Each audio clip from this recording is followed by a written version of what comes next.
Salam, mən Səadət. Sizə kimya və biologiya fənnini tədris edəcəm. Bugünkü dərsimiz 7-ci sinif yeni kimya dərsliyindən girişdəki mövzu olan kimya nəyi öyrənir dərsidir, amma bugün biz onun tapşırıqlarının izahlarına baxacağıq.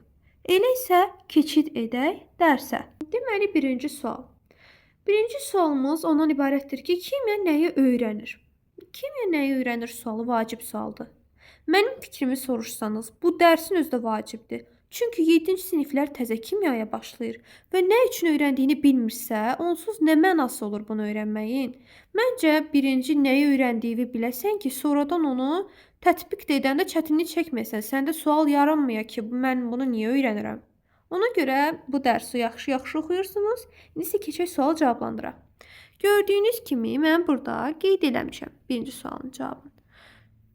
Bu ona görə deyirəm ki, oxuyun. Bu yazdığım, qeyd elədiyim elə PDF-in, kitabın özündə var. Yəni mən bunu deməsəm də siz onu oxuyub özünüz yaza bilərsiniz.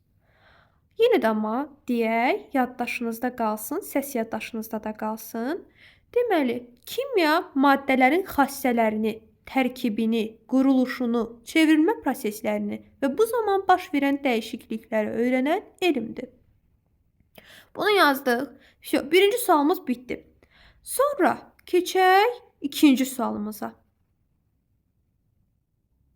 Deməli, ikinci sualımıza keçdik. İkinci sualda deyir ki, kimya elminin inkişafını hansı mərhələlərə bölə bilərsiniz?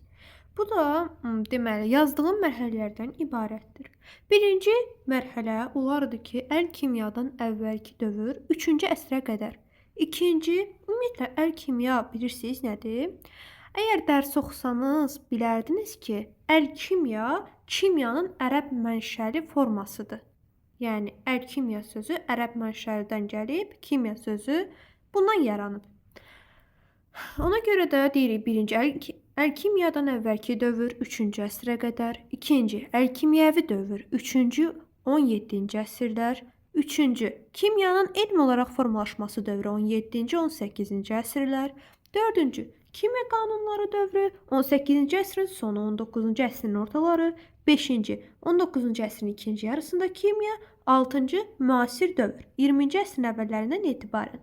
Mən bunu yazıb keçə də bilərdim daha doğrusu. Amma səsli də oxudum ki, öyrənmək istəyən şagirdlər var. Yəni burada izah ediləsə heç nə yoxdur. Sadəcə öyrənməlidir.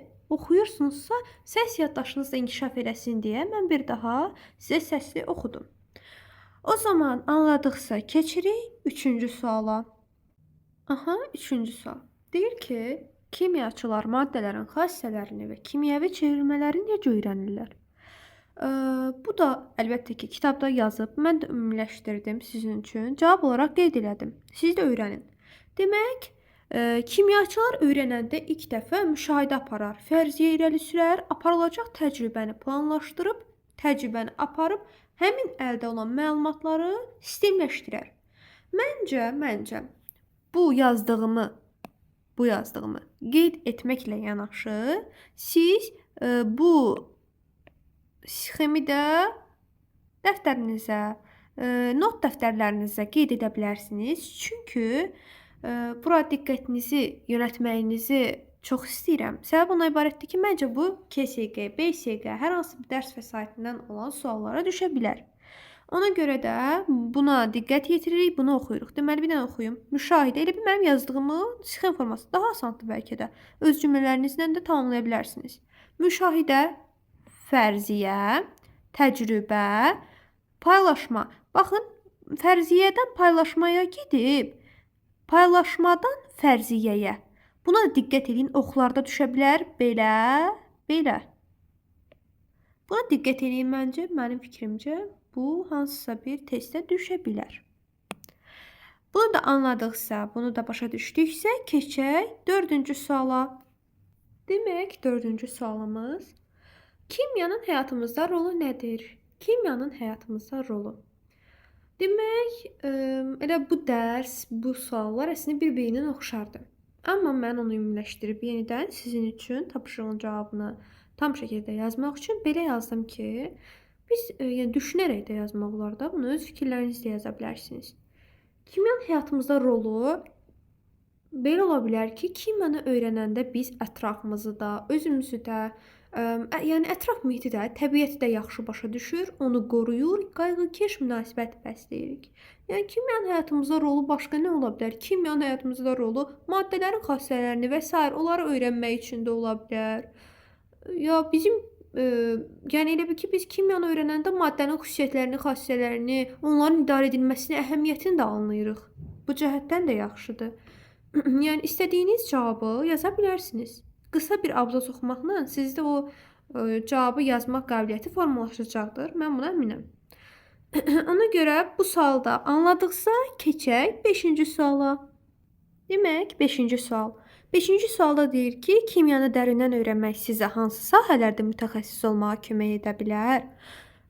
Biz bu suala cavabı müxtəlif cür verə bilərdik, amma mən qısa vermişəm, çünki onun səbəbləri də var. Yəni siz istəsəniz burada birinci mən cavabımı oxuyum. Birinci cavab olaraq qeyd etmişəm, gördüyünüz kimi, kimyanı dərin öyrənməklə mühəndis və ya həkim ola bilərsiniz. Çünki bunlar səbəbi var, biraz sonra onu deyəcəm. Amma həmçinin siz burada elə PDF-də görürsünüz yəqin ki, çox güman. Kimyaçı mühəndis, elmi tədqiqatçı, kimyaçı texnoloq cavablarını da qeyd edə bilərsiniz. İndi mən mühəndis yaxud həkimi nə üçün qeyd etdiyimi deyirəm. Mühəndis ona görə ki, biz kimyanı yaxşı öyrənərək gələcəkdə mühəndis kimi elmi ixtiraların sənayeləşməsində önəmli mövqeyə sahib ola bilərik. Yaxud da ki, ətraf mühitin qorunması üçün mühüm işlər görə bilərik. Bu kimyanı yaxşı, dərin öyrənməklə baş verə bilər. Digər yandan isə həkim. Maddələrin yaxud çevrilmələrin canlı orqanizmlərin həyatında rolunu öyrənərək yaxşı həkim ola bilərik. Sağlam mühitin yetişməsi üçün öz töhfələrimizi verə bilərik. Yəni bu qədər bizim suallarımız bitdi. Bugünlük dərs izahımız, tapşırıq izahımız bu qədər. Digər videolarımızda hansı tapşırıqların, dərslərin və saitlərin izahını istəyirsinizsə, şərhlərdə qeyd etməyiniz kifayətdir. Dərhal video yüklənəcək vaxt ayırdığım müddətdə. Digər videolarda görüşənədək sağ olun.